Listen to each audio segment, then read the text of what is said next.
আন্দোলন ও বাংলাদেশ যেন একই সুতোয় গাঁথা দুটি শব্দ। বাংলাদেশের ইতিহাস রক্ত সংগ্রামের ইতিহাস। দেশ ভাগ থেকে মুক্তিযুদ্ধ কোথাও আপোষ করেনি এই দেশের ছাত্র জনতা। জুলাই বিপ্লব বাংলাদেশের ইতিহাসের এক অমর অধ্যায়। এই অধ্যায়ের প্রথম প্রহরের প্রথম দাবি ছিল সরকারি চাকরিতে কোটা পদ্ধতি বাতিল। তারপর সময়ের সাথে সাথে কোটা পদ্ধতি থেকে চলে আসে এক দফা এবং সবশেষে ফ্যাসিস্ট আওয়ামী লীগ সরকারের পতন।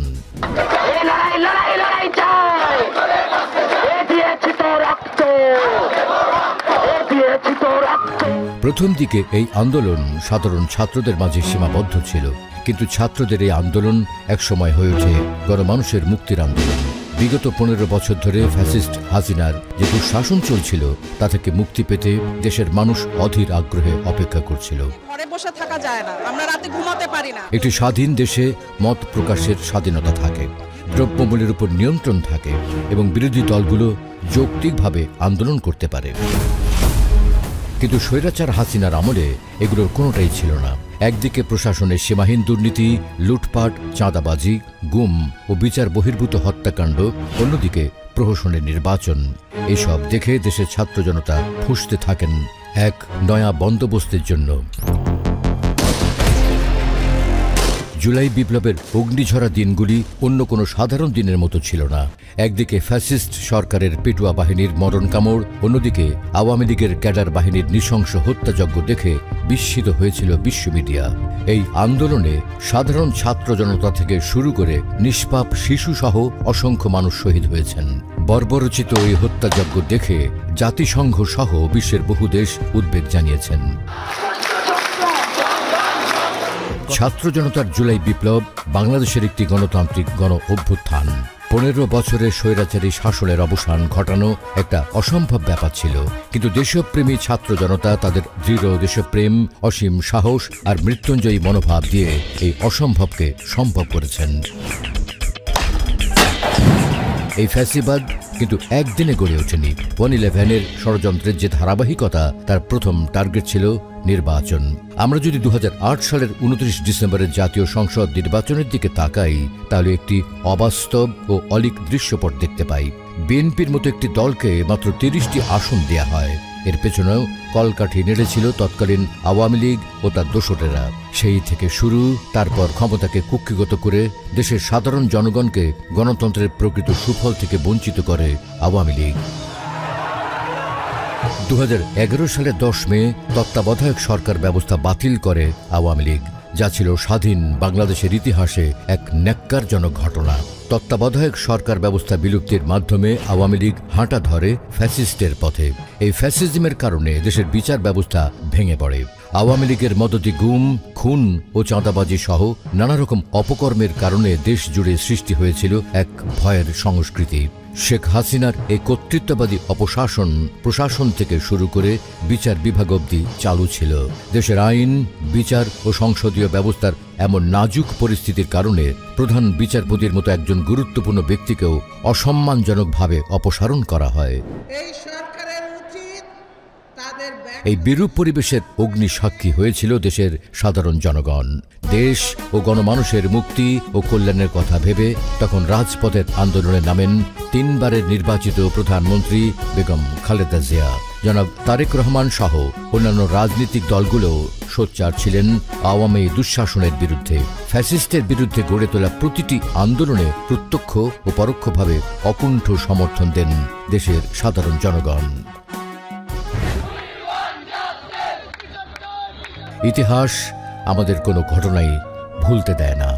স্মরণের আয়নায় তাকালেই মনে পড়ে 2018 সালের নিরাপদ সড়ক চাই আন্দোলনের কথা। শিক্ষার্থীরা শান্তিপূর্ণভাবে মানববন্ধন ও অবরোধ করতে চাইলে পুলিশ তাদের উপর লাঠিচার্জ ও কাঁদানে গ্যাস নিক্ষেপ করে ছত্রভঙ্গ করে দেওয়ার চেষ্টা করে।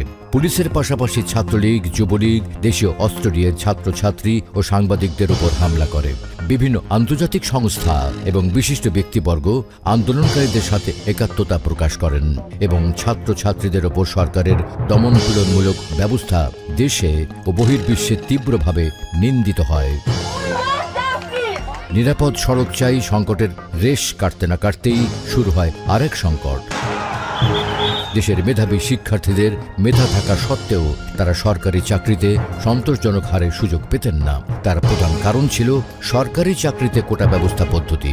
কোটা সংকট দূর করার লক্ষ্যে দেশের সকল শিক্ষার্থী একজোট হয়ে আন্দোলন করেন 2018 সালে, কিন্তু সেই আন্দোলনেও সাধারণ শিক্ষার্থীরা নির্যাতনের শিকার হন। 2018 সালের কোটা আন্দোলনের পর আবার আদালতের এক রায়ের প্রেক্ষিতে 24 সালে এসে নতুন রূপে শুরু হয় কোটা আন্দোলন। যৌক্তিক ও ন্যায়সঙ্গত এই আন্দোলনে শহীদ হন অজস্র ছাত্র জনতা ও ফুলের মতো নিষ্পাপ শিশুরা। আহত হন অসংখ্য সাধারণ মানুষ। জুলাইয়ের গণ অভ্যুত্থান ইতিহাসের একটি গৌরবময় ঘটনা। এই পর্যায়ে আমরা দেখব জুলাই বিপ্লবের দিনগুলি। জুলাইয়ের গণ অভ্যুত্থান ইতিহাসের একটি গৌরবময় ঘটনা। 2018 সালের পর কোটা আন্দোলন স্তীমিত হয়ে যায়, কিন্তু 2024 সালের 5 জুন কোটা সংস্কার আন্দোলনের সূত্রপাত হয়েছিল, যখন হাইকোর্ট মুক্তিযোদ্ধাদের সন্তান ও নাতি নাতনিদের জন্য সরকারি চাকরিতে 30% কোটা পুনর্বহালের রায় দেয়। এই রায়ের প্রতিবাদে এবং কোটা বাতিলের দাবিতে সাধারণ শিক্ষার্থীরা আন্দোলন শুরু করে। 2024 সালের 5 ও 6 জুন বিভিন্ন বিশ্ববিদ্যালয়ের শিক্ষার্থীরা কোটা পদ্ধতির বিরুদ্ধে শান্তিপূর্ণ বিক্ষোভ করে। তবে ঈদুল আজহা উদযাপনের কারণে বিক্ষোভ শান্ত হলেও বিরতির পর তা আবার শুরু হয়।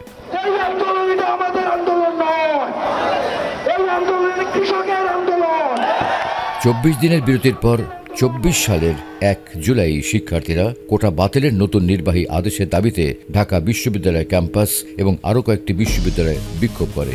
তারপর ধাপে ধাপে এই আন্দোলন সংগঠিত হতে থাকে। ঢাকা বিশ্ববিদ্যালয়ের শিক্ষার্থীরা বৈষম্য বিরোধী ছাত্র আন্দোলনের ব্যানারে সংগঠিত হয় এবং সরকারি চাকরিতে কোটা পদ্ধতি বাতিল করে 2018 সালে সরকারি বিজ্ঞপ্তি পুনর্বহালের দাবিতে টিএসসি এলাকায় একটি বিক্ষোভ সমাবেশ করে। এভাবে দিন গড়াতে থাকে আর আন্দোলনের হাওয়া দেশের সকল শিক্ষা প্রতিষ্ঠানে বেগবান হতে থাকে। এরই মাঝে 4 জুলাই সুপ্রিম কোর্টের আপিল বিভাগ 5 জুন হাইকোর্টের রায় বহাল রাখার সিদ্ধান্ত নেয়। এই সিদ্ধান্তের প্রতিবাদে পরদিন 6 জুলাই শিক্ষার্থীরা বাংলা ব্লকেট কর্মসূচির ডাক দেয়। আগামীকাল বিকাল 3টা থেকে বাংলা ব্লকেট কর্মসূচি ঘোষণা করা হলো। 6 জুলাই 2024 বিক্ষোভকারী শিক্ষার্থীরা বাংলা ব্লকেট কর্মসূচির প্রথম দিনে রাজধানী ঢাকা সহ দেশের একাধিক সড়ক মহাসড়ক অবরোধ করেন। দিনের কর্মসূচি শেষে আন্দোলনরত শিক্ষার্থীরা সংসদে আইন প্রণয়নের মাধ্যমে সরকারি চাকুরির সব গ্রেডে অযৌক্তিক কোটা বাতিলের এক দফা দাবি নিয়ে অবরোধ চালিয়ে যাওয়ার ঘোষণা দেন। 7 জুলাই 2024 বাংলা ব্লকেডের কারণে ঢাকা শহর প্রায় স্থবির হয়ে যায়।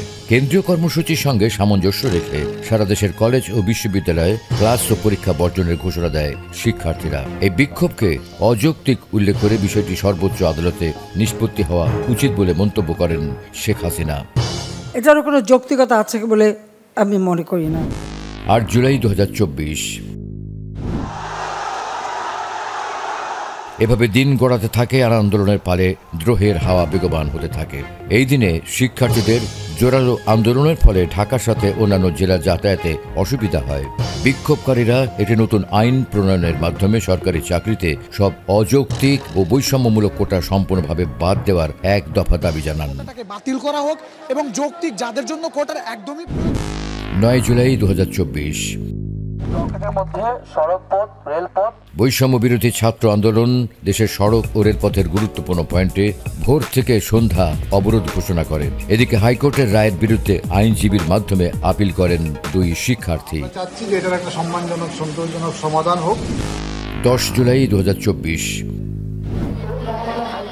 সরকারি চাকুরিতে সরাসরি নিয়োগে নবম থেকে 13তম গ্রেড কোটার বিষয়ে পক্ষগুলোকে 4 সপ্তাহের জন্য স্থিতাবস্থা বজায় রাখতে নির্দেশ দেন আপিল বিভাগ।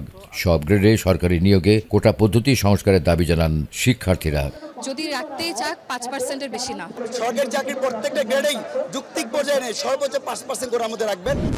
11 জুলাই 2024 এদিন হাইকোর্ট জানান সরকার চাইলে কোটা পদ্ধতির পরিবর্তন করতে পারবে। কোটা পূরণ না হলে মেধার ভিত্তিতে নিয়োগ দিতে পারবে। তবে আন্দোলনরত শিক্ষার্থীরা বলেছেন কোটা পদ্ধতি সংস্কারে সংসদে আইন প্রণয়ন না করা পর্যন্ত তারা আন্দোলন চালিয়ে যাবেন।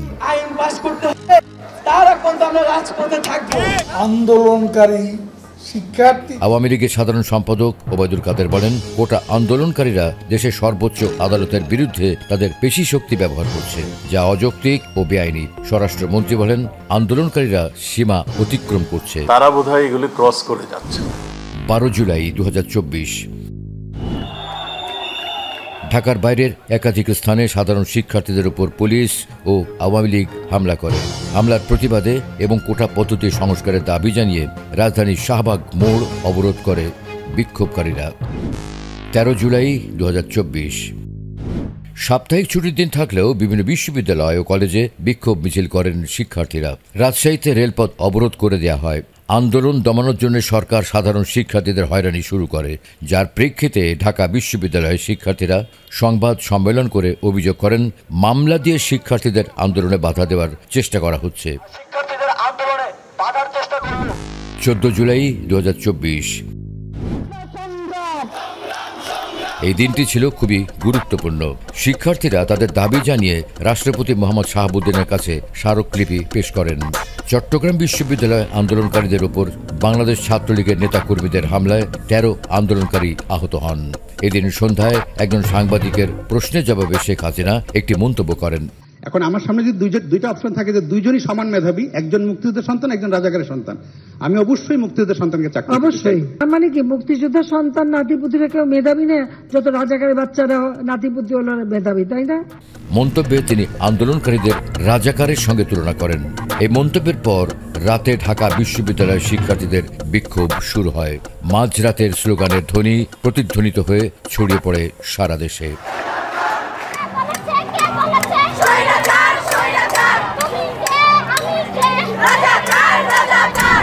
15 জুলাই 2024 তার জবাব দেওয়ার জন্য ছাত্রলীগ সহ আওয়ামী লীগ সভাপতির রাজনৈতিক কার্যালয়ে এক প্রেস ব্রিফিংয়ে দলের সাধারণ সম্পাদক ওবায়দুল কাদের গণমাধ্যমকে বলেন, দলের ছাত্র সংগঠন বাংলাদেশ ছাত্রলীগ শিক্ষার্থীদের উচিত জবাব দেবে। ওবায়দুল কাদেরের নির্দেশে ঢাকা বিশ্ববিদ্যালয় ক্যাম্পাসে আন্দোলনরত শিক্ষার্থীদের উপর ছাত্রলীগের নেতাকর্মীরা হামলা চালায় এবং নির্বিচারে তাদের পিটিয়ে অন্তত 300 বিক্ষোভকারীকে আহত করে। হামলায় আহত শিক্ষার্থীরা জরুরি চিকিৎসা নেওয়ার জন্য ঢাকা মেডিকেল কলেজে পৌঁছালে সেখানেও হেলমেট পরা ছাত্রলীগের নেতাকর্মীরা রড ও চাইনিজ কুড়া নিয়ে প্রবেশ করে এবং পরে হাসপাতালের ভেতরে ও বাইরে আহত শিক্ষার্থীদের উপর হামলা চালায়। ঢাকার বাইরের একাধিক জেলাতেও সাধারণ শিক্ষার্থীদের উপর হামলা করা হয়। আন্দোলনকারীরা 16 জুলাই বিকাল 3টায় দেশের সব শিক্ষা প্রতিষ্ঠানে দেশব্যাপী বিক্ষোভ মিছিল ও সমাবেশের ডাক দেন। 16 জুলাই 2024 এই দিনে গোটা দেশ পরিণত হয় এক বিক্ষোভের দেশে। রাজধানী ঢাকা সহ নগর মহানগর জেলা উপজেলা সবখানে বিক্ষোভ হয়। আন্দোলনকারীদের উপর ছাত্রলীগ যুবলীগ সহ ক্ষমতাসীন দলের লোকজন হামলা চালায়। সারা দেশে কমপক্ষে 6 জন শহীদ ও সহস্রাধিক সাধারণ শিক্ষার্থী আহত হন। এই দিনে পুলিশের গুলিতে বেগম রোকেয়া বিশ্ববিদ্যালয়ের ছাত্র আবু সাইদ শহীদ হয়। আবু সাইদ নিহত হওয়ার ফুটেজ ভাইরাল হওয়ায় সাধারণ শিক্ষার্থীরা পাল্টা লড়াই করে ছাত্রলীগকে ঢাকা ও রাজশাহী বিশ্ববিদ্যালয় থেকে তাড়িয়ে দেয়। পরিস্থিতি নিয়ন্ত্রণের বাইরে চলে যাওয়ায় ফ্যাসিস্ট শেখ হাসিনার সরকার দেশব্যাপী স্কুল ও বিশ্ববিদ্যালয় বন্ধ ঘোষণা করে। 17 জুলাই 2024 ছাত্ররা নিহতদের জন্য গায়বানা জানাজা আদায় করার চেষ্টা করে, কিন্তু পুলিশ শিক্ষার্থীদের উপর নির্বিচারে হামলা চালায়। বিশ্ববিদ্যালয় কর্তৃপক্ষ ক্যাম্পাস বন্ধ করে ছাত্রদের তাদের ছাত্রাবাস খালি করার নির্দেশ দেয়। সন্ধ্যা 7:30টার দিকে হাসিনা জাতির উদ্দেশ্যে ভাষণ দেন এবং ঘোষণা করেন যে তিনি অপরাধীদের বিচারের আওতায় আনতে বিচার বিভাগীয় তদন্ত শুরু করবেন। শিক্ষার্থীরা পরদিন থেকে সারা দেশে কমপ্লিট শাটডাউন কর্মসূচি ঘোষণা করে। হাসপাতাল ও জরুরি পরিষেবা ছাড়া সবকিছু বন্ধ থাকবে বলে ঘোষণা দেয়। 18 জুলাই 2024 পানি লাগবে পানি।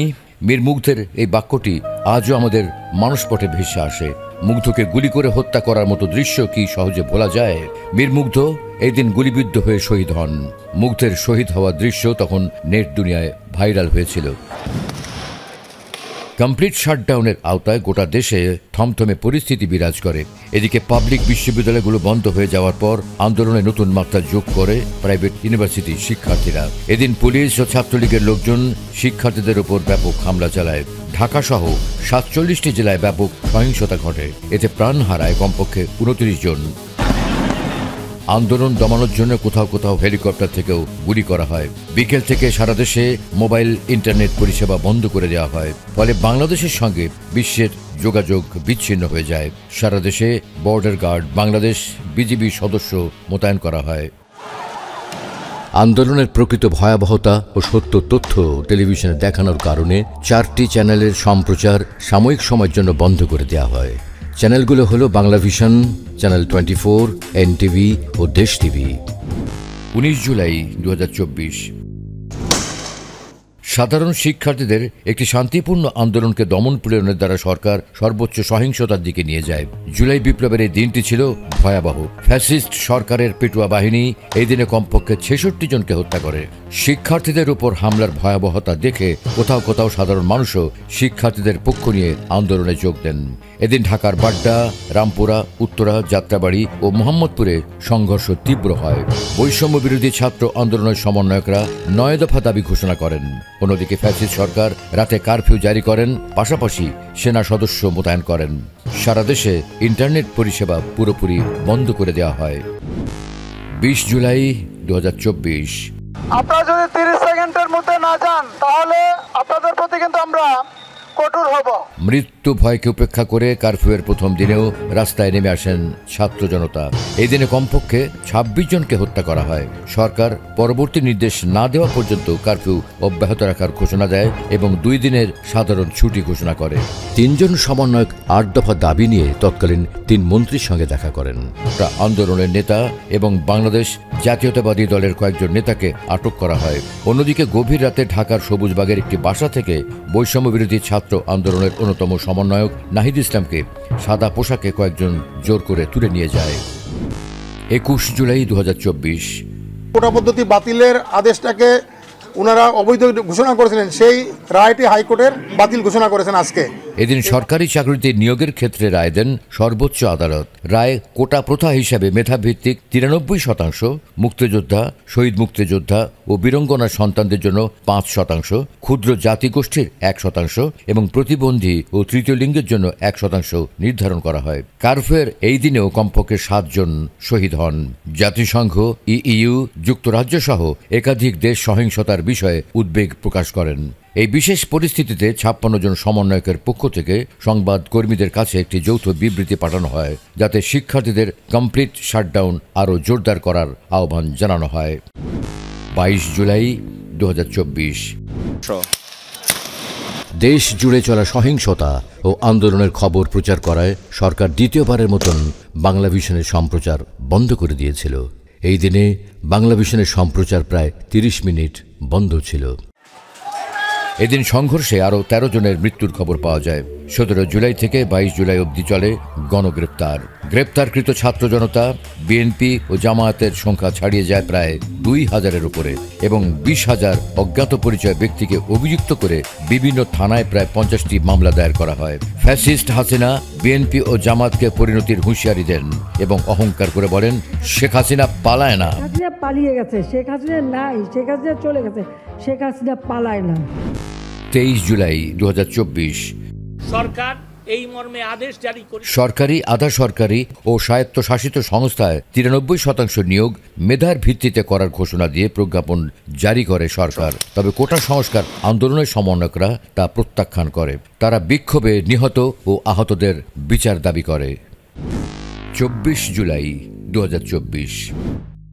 কোটা আন্দোলনের মূল কাণ্ডারি ছিলেন সমন্বয়করা, কিন্তু আন্দোলন দমানোর জন্য অজ্ঞাত ব্যক্তিরা আসিফ মাহমুদ, আবু বাকের মজুমদার ও রিফাত রশিদকে চোখ বেঁধে নিয়ে যায় এবং আন্দোলন শেষ করার জন্য নির্যাতন করে। এই 3 সমন্বয়ককে 5 দিন নিখোঁজ থাকার পর চোখ বাঁধা অবস্থায় পাওয়া যায়। 25 জুলাই 2024। স্বৈরাচারী সরকারের নারকীয় হত্যাকাণ্ড পর্যবেক্ষণ করে জাতিসংঘ, অ্যামনেস্টি ইন্টারন্যাশনাল, যুক্তরাষ্ট্র, কানাডা আন্দোলনকারীদের ওপর অভিযান বন্ধের আহ্বান জানায়। এদিকে হাসিনা আহত নিহতদের খোঁজ না নিয়ে মেট্রো রেল পরিদর্শন করায় আন্দোলনকারী ও সাধারণ জনগণ আরও বিক্ষুব্ধ হয়ে ওঠে। আন্দোলন দমানোর জন্য সাধারণ ছাত্র জনতার উপর প্রাণঘাতী অস্ত্রের ব্যবহার হয়েছে, এই বিষয়টি নিশ্চিত করে অ্যামনেস্টি ইন্টারন্যাশনাল। 26 জুলাই 2024। এদিন জাতীয় ঐক্য ও সরকার পতনের আহ্বান জানায় বিএনপি। বিএনপির এই আহ্বানে আন্দোলন আরও বেগবান হয়। এদিকে পুলিশ বিভাগের গোয়েন্দা শাখা 3 সমন্বয়কারী নাহিদ ইসলাম, আসিফ মাহমুদ এবং আবু বাকের মজুমদারকে তুলে নিয়ে যায়। জনগণের ব্যাপক সমালোচনার পর হাসিনা ঢাকা মেডিকেল কলেজ হাসপাতাল পরিদর্শন করেন। অন্যদিকে সারা দেশে ব্লক রেড শুরু হয়। পরিস্থিতি স্বাভাবিক করার লক্ষ্যে জাতিসংঘ ক্র্যাকডাউন বন্ধ এবং ইন্টারনেট পরিষেবা সম্পূর্ণ পুনরুদ্ধারের আহ্বান জানায়। 27 জুলাই 2024। সাধারণ শিক্ষার্থীরা বাসায় থাকতে পারত না। বাসায় শিক্ষার্থী থাকলেই গ্রেপ্তার হতো। এমন পরিস্থিতির মাঝে গ্রেপ্তার আতঙ্কের কারণে সাধারণ শিক্ষার্থীরা কিংকর্তব্য বিমূঢ় হয়ে পড়ে এবং রাত হলে আতঙ্ক আরও জেঁকে বসত। কারণ পুলিশ এসেই ঘরের দরজায় ঠক ঠক শব্দ করে জানতে চাইতো এই বাসায় কোনো ছাত্র আছে কিনা। কিছু চাই না, আমরা চাই সুস্থ সমাধান। দেশের মানুষ যেখানে মুক্তির জন্য মুহূর্ত গুনছিলেন, তখন ডিবি সার্জিস আলম ও হাসনাত আবদুল্লাহকে তুলে নেয়। সরকারের স্বৈরাচারী মনোভাব দেখে ঢাকায় 14টি পশ্চিমা দেশের কূটনৈতিক মিশন একটি যৌথ চিঠি জারি করে, যাতে আইন শৃঙ্খলা রক্ষাকারী বাহিনীকে অন্যায় কাজের জন্য জবাবদিহি করতে বলা হয়। 28 জুলাই। কোটা সংস্কার আন্দোলনের অন্যতম সমন্বয়ক নুসরাত তাবাসসুমকে হেফাজতে নিয়ে যায় ডিবি। তৎকালীন ডিবি প্রধান হারুনুর রশিদের সঙ্গে 6 সমন্বয়কের এক টেবিলে বসে খাওয়ার ছবি ও ভিডিও সামাজিক যোগাযোগ মাধ্যমে ছড়িয়ে পড়ে। ডিবি হেফাজতে থাকা অবস্থাতেই একটি ভিডিও ও লিখিত বিবৃতিতে আন্দোলন শেষ করার ঘোষণা দেন 6 সমন্বয়ক। দ্রুত শিক্ষা প্রতিষ্ঠান খুলে দেওয়ার জন্য সরকারের প্রতি জোর আহ্বান জানাই। সার্বিক স্বার্থে আমরা এই মুহূর্তে থেকে আমাদের কর্মসূচি প্রত্যাহার করছি। তবে 3 সমন্বয়কারী মাহিন সরকার, আব্দুল কাদের এবং আব্দুল হান্নান মাসুদ ঘোষণা দেন ডিবি হেফাজতে থাকা 6 সমন্বয়কের ভিডিও বার্তাটি বিক্ষোভকারীদের আসল অবস্থান নয়। সমন্বয়কারীদের ডিবি কার্যালয়ে জিম্মি করা হয়েছিল এবং বার্তা পড়তে বাধ্য করা হয়েছিল। মোবাইল ইন্টারনেট ফিরে আসে, কিন্তু সোশ্যাল মিডিয়া বন্ধ থাকে। এদিন সরকার প্রথমবারের মতো মৃতের সংখ্যা 147 বলে জানিয়েছে, কিন্তু প্রকৃত হত্যাকাণ্ডের সংখ্যা আরও বেশি ছিল। 29 জুলাই 2024। সমন্বয়কারীদেরকে আটক এবং তাদের দ্বারা মিথ্যা বিবৃতি নেওয়ার প্রতিবাদে আবারও রাস্তায় নামেন সাধারণ শিক্ষার্থীরা। পুলিশ ও আওয়ামী সন্ত্রাসীরা সাধারণ শিক্ষার্থীদের উপর পাশবিক নির্যাতন করে। এদিন সরকার জামায়াত শিবির নিষিদ্ধ করার ঘোষণা দেয়। বৈষম্য বিরোধী ছাত্র আন্দোলনের 6 সমন্বয়ককে ডিবি হেফাজত থেকে মুক্তি ও আন্দোলনকারীদের উপর গুলি না চালাতে আদালতের নির্দেশনা চেয়ে হাইকোর্টে রিট করেন সুপ্রিম কোর্টের আইনজীবী মঞ্জুর আল মতিন ও আইনুল নাহার সিদ্দিকা। বিশ্ববিদ্যালয়ের অধ্যাপকরা নিপীড়ন বিরোধী শিক্ষক সমাবেশ ব্যানারে ছাত্র হয়রানি ও গণগ্রেপ্তার বন্ধের আহ্বান জানান। এদিকে মন্ত্রিসভার বৈঠকে সহিংসতায় নিহতদের স্মরণে 30 জুলাই মঙ্গলবার শোক দিবস পালনের সিদ্ধান্ত হয়। আগামীকাল দেশব্যাপী শোক পালন করা হবে। বৈষম্য বিরোধী ছাত্র আন্দোলন এই দিবস প্রত্যাখ্যান করে পাল্টা পদক্ষেপ নেয়। তারা একটি অনলাইন প্রচারণা ঘোষণা করে। আন্দোলনকারীরা নিজেদের মুখ এবং চোখের চারপাশে লাল ব্যান্ড দিয়ে ছবি পোস্ট করার সিদ্ধান্ত নেয় এবং শোক প্রকাশের রং কালোর পরিবর্তে বিপ্লবের প্রতীক লাল রঙের প্রোফাইল দিয়ে ফেসবুকের প্রোফাইল লাল করারও সিদ্ধান্ত নেয়। 30 জুলাই 2024। সরকারের ঘোষিত শোক দিবস প্রত্যাখ্যান করে সাধারণ শিক্ষার্থীদের পাশাপাশি দেশের অধিকাংশ মানুষ তাদের ফেসবুকের প্রোফাইল লাল করে দেন। এদিনও রাজধানী ঢাকা সহ দেশ জুড়ে বিক্ষোভ মিছিল ও সহিংসতা দেখা যায়। ব্যাপক প্রাণহানির কারণে সরকারকে দায়ী করেন বিশিষ্ট নাগরিকেরা। প্রিয় সন্তানদের চোখের সামনে হতাহত হতে দেখে অভিভাবকেরাও প্রতিবাদ সমাবেশ করেন। 31 জুলাই 2024। এদিন ইন্টারনেট সেবা পুনরায় চালু হয়। দেশে প্রায় 13 দিন ইন্টারনেট বন্ধ থাকে।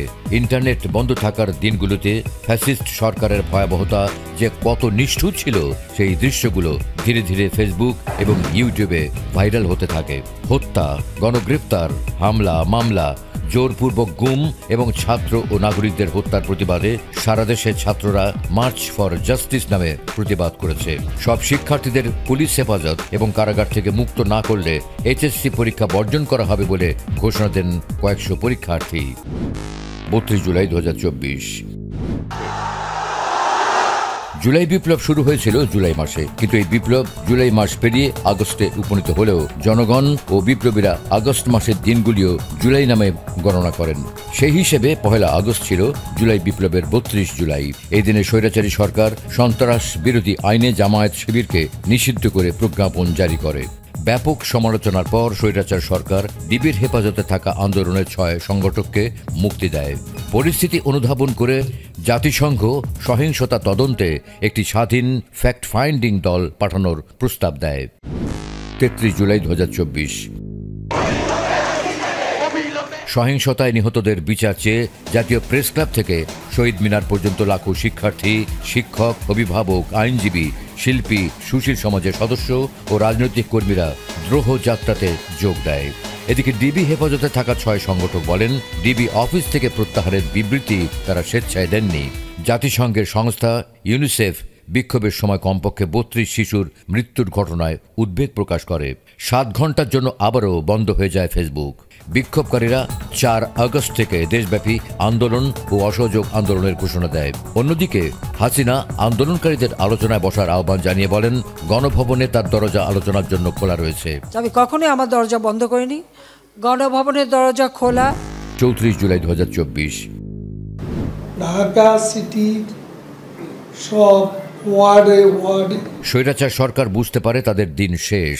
ওবায়দুল কাদের নির্দেশ দেন ওয়ার্ডে ওয়ার্ডে প্রতিরোধ গড়ে তুলতে। শহীদ মিনারে লাখো লাখো মানুষ সমবেত হয়। এদিনেও দেশের অন্যান্য অংশে ছাত্র জনতার উপর নির্বিচারে হামলা করে পুলিশ। সরকারের পদত্যাগের দাবিতে 1 দফা দাবি ঘোষণা করে বৈষম্য বিরোধী ছাত্র আন্দোলন। আমরা 1 দফার সিদ্ধান্তে উপনীত হয়েছি। বৈষম্য বিরোধী ছাত্র আন্দোলন প্রধানমন্ত্রী শেখ হাসিনা ও তার মন্ত্রিসভা পদত্যাগের 1 দফা দাবি তোলেন। এই 1 দফার পর আন্দোলন চূড়ান্ত সফলতার দিকে এগিয়ে যায়। দেশের এই ক্রান্তি লগ্নে বাংলাদেশ সেনাবাহিনীর প্রধান বলেন, তারা ছাত্রদের উপর গুলি চালাবেন না এবং সাধারণ মানুষের পাশে থাকবেন। 35 জুলাই 2024। জুলাই বিপ্লবের এই দিনটি ছিল সহিংস ও রক্তক্ষয়ী। এই দিনে হাসিনা তার অনুগত বাহিনীকে নির্দেশ দেন শক্ত হাতে নাশকতাকারীদের প্রতিহত করার। পেটুয়া বাহিনী ও আওয়ামী লীগের সন্ত্রাসীরা ব্যাপক হত্যাযজ্ঞ চালায়। এদিন কমপক্ষে 93 জন নিহত হন। দেশ জুড়ে চলা এই সংঘর্ষে হাজার হাজার মানুষ আহত হয়। নতুন করে বিক্ষোভের ফলে সরকার ইন্টারনেট বন্ধ করে দেয় এবং সন্ধ্যা 6টা থেকে দেশব্যাপী অনির্দিষ্টকালের জন্য কারফিউ ঘোষণা করে। স্বৈরাচার সরকারের দমনপীড়ন ও হত্যাযজ্ঞের প্রতিবাদে বিক্ষোভকারীরা সারা দেশের নাগরিকদের 6 আগস্টের কর্মসূচি একদিন এগিয়ে এনে মার্চ টু ঢাকা করার আহ্বান জানান 5 আগস্ট। আগামীকাল 5ই আগস্ট সারা দেশের মুক্তিকামী জনতাকে ঢাকার উদ্দেশ্যে রওনা হওয়ার জন্য আমরা আহ্বান জানাচ্ছি। 36 জুলাই 2024। 36 দিনের এই রক্তক্ষয়ী আন্দোলনে পতন হয় স্বৈরাচার শেখ হাসিনার। পতনের এই দিনটি ছিল 5 আগস্ট 2024। এদিন হাসিনা 3 বাহিনীর প্রধান ও আইজিপিকে ডেকে কঠোর হওয়ার নির্দেশ দেন, কিন্তু দেশপ্রেমিক সেনাবাহিনীর প্রধান জানান পরিবেশ নিয়ন্ত্রণের বাইরে। তাই দেশের মঙ্গল ও হাসিনার জীবন বাঁচানোর জন্য হাসিনাকে পদত্যাগ করতে বলেন, কিন্তু হাসিনা ব্যাপক বল প্রয়োগ করে ক্ষমতায় টিকে থাকতে চেয়েছিলেন। এদিনে আইন শৃঙ্খলা বাহিনী ও আওয়ামী লীগের সন্ত্রাসীরা ঢাকার একাধিক স্থানে নির্বিচারে গুলি চালায়। সকাল 10টা থেকে দুপুর 1:30 পর্যন্ত দেশব্যাপী ইন্টারনেট ব্ল্যাকআউট ছিল, তাই হত্যাকাণ্ডের ভয়াবহতা অনুধাবন করা যায়নি। কিন্তু স্বৈরাচারের রক্তচক্ষু উপেক্ষা করে কারফিউ ভেঙে লাখো লাখো মানুষ রাজপথে নেমে আসেন। এখান থেকে শুরু হয় ফ্যাসিস্ট হাসিনার ঘড়িতে পতনের ঘণ্টা। অবস্থা বেগতিক দেখে সশস্ত্র বাহিনীর সংশ্লিষ্টরা হাসিনাকে 45 মিনিট সময় বেঁধে দেন। তারপর দুপুর 2:30 পদত্যাগ করে পালিয়ে যান ফ্যাসিস্ট হাসিনা। শেখ হাসিনার পতন উদযাপন করতে লাখো মানুষ রাস্তায় নেমে আসেন।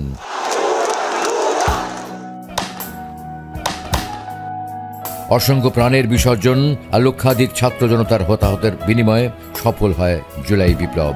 সেনাপ্রধান জেনারেল ওয়াকারুজ্জামান বিভিন্ন রাজনৈতিক দলকে আলোচনার জন্য আমন্ত্রণ জানান এবং পরে একটি অন্তর্বর্তী সরকার গঠনের বিষয়টি নিশ্চিত করেন। সন্ধ্যায় রাষ্ট্রপতি মোহাম্মদ শাহাবুদ্দিন বঙ্গভবনে বিএনপি ও জামাত সহ বিভিন্ন রাজনৈতিক দলের নেতাদের সঙ্গে বৈঠক করেন এবং দ্রুততম সময়ের মধ্যে অন্তর্বর্তী সরকার গঠনের ঘোষণা দেন। জাতিসংঘের হিসাবে ন্যূনতম 1400 ছাত্র জনতা শহীদ হন জুলাই বিপ্লবে। এতগুলো প্রাণের বিনিময়ে পাওয়া এই জুলাই বিপ্লব বড় বেদনার। কান্না জাগানিয়া এই স্মৃতির ভার যে কত কষ্টের তা কেবল সন্তানহারা বাবা মাই জানেন। শহীদ জননীরা স্মৃতির স্মারক হাতড়ে যতবার প্রিয় সন্তানের কথা মনে করেন ততবার তাদের চোখ ভিজে ওঠে অশ্রুতে।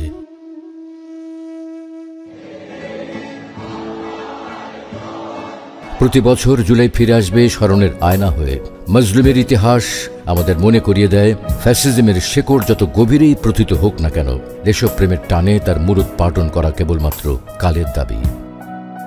বাংলাদেশের স্বাধীনতা যুদ্ধের পরবর্তী সময় জুলাই বিপ্লব এক যুগান্তকারী ইতিহাস, যা ইতিহাসের বইতে এক নতুন অধ্যায়। এই অধ্যায়ের এক একটি পাতা হল এক একজন শহীদের বিপ্লবী চেতনার বয়ান। ফ্যাসিস্ট বিরোধী এই গণ অভ্যুত্থানে আবু সাঈদ ও মীর মুগ্ধের মতন আরও অজস্র তরুণ ফুল হয়ে ফুটবার আগেই তাদের জীবন প্রদীপ নিভে দেয় ফ্যাসিস্ট আওয়ামী লীগ ও পেটুয়া বাহিনীর নজিরবিহীন বর্বরতা। জুলাই বিপ্লবের বীর শহীদদের প্রতি রইল আমাদের বিনম্র শ্রদ্ধা।